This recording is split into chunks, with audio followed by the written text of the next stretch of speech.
The red pill is a matrix reference, a metaphor for seeing the truth of how gender dynamics really work. MGTOW is the lifestyle and state of mind that occurs after you've taken the red pill. Steve, a mild-mannered gentleman from Wisconsin, has gotten a date with a fabulous woman named Christy. He was enjoying his date, and really thought well of Christy. She might even be the one.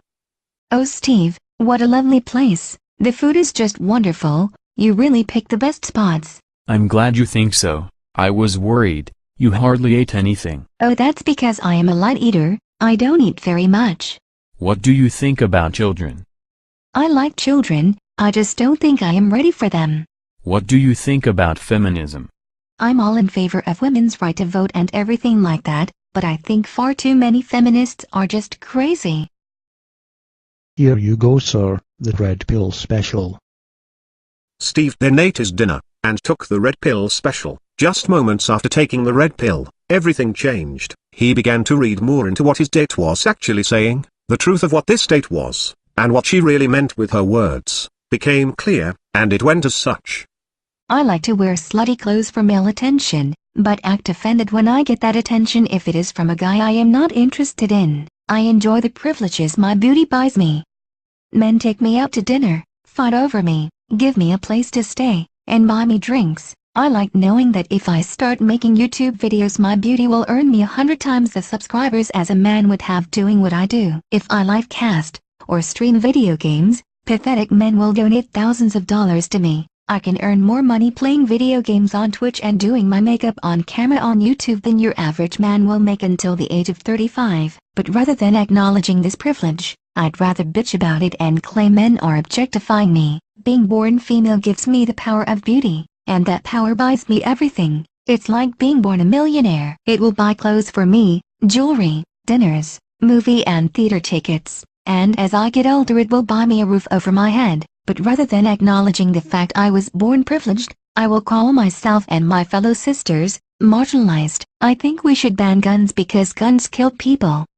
If guns are legal, I'd be expected to protect myself. I think it is a man's job to protect me instead, and it is the job of police and government to protect me. I totally believe in astrology and believe that my horoscope accurately assesses my personality. I claim to like men that are smart, funny, and nice, all the while dating men who are bullies, jealous, controlling, and self-centered jerks. And then I cry about never being able to find a nice guy. I claim to want a man who is sensitive and can talk about his feelings and isn't afraid to cry.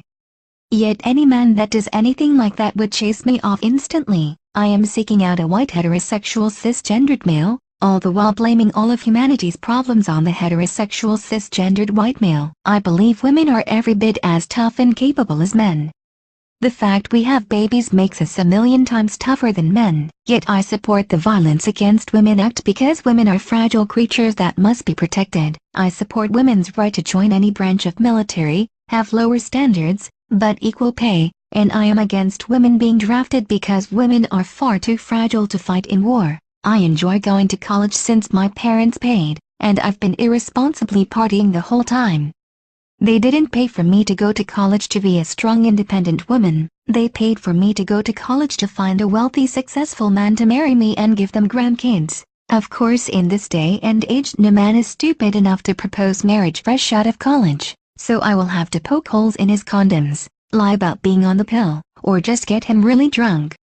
That's another thing I enjoy. You're too drunk to give consent, but only if you're a woman. I call myself a feminist. Push to demonize male sexuality, push for women-only programs, and push for double standards that favor women, all the while hiding behind the dictionary definition that feminism is a fight for equality. I like being able to play the role of strong independent career woman.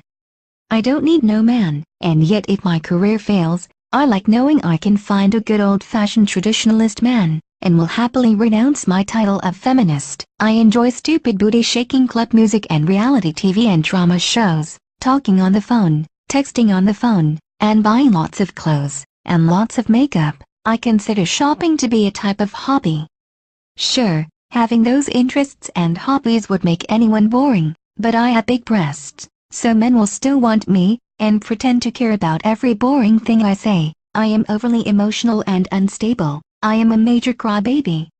all of which makes me a drama-filled wreck of a human being who you can never count on, but that just makes me like a daughter, and it's your job to take care of me like a father, and that helps you to feel manly, so I know you won't object or aim higher. I'm a vegetarian. I think animals are people, except for men, they're just animals.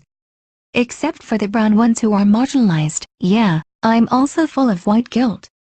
Even though I refuse to recognize my own white privilege, and will never hold my head in shame, because my vagina trumps all that shit and makes me an eternal victim. So other white people should feel guilt and check their privilege, but I won't. I am taking liberal arts, because I'm a social justice warrior. Though I want to be a psychologist because psychology is about talking about feelings, and I really enjoy feelings and talking, and the best thing to talk about is feelings. However, I'm sure to settle for a lame-ass degree in women's studies, and then bitch about there being very few female engineers. Sure, I could actually get a career in engineering, but that shit's tough. There's math and logic. I'd much rather go for a soft science about feelings and communication and communicating feelings.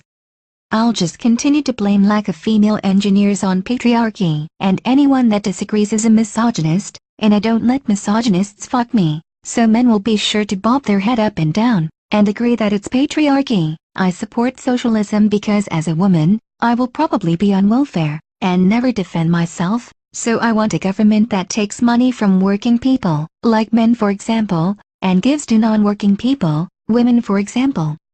I'm afraid of failure and demand a society with safety nets. Besides, someone has to take care of homeless men. Anyone who doesn't care about homeless people are greedy, selfish, and heartless. Of course myself would never take a homeless man home, bathe him, and give him sex, thereby making him feel like a real human being. Fuck no. They're nasty, but hardworking men should totally give their money to hobos. And it shouldn't even be a choice, it should be government mandatory. After all, it's government's role to make sure that people act and behave the way I want them to. I like to blog about things.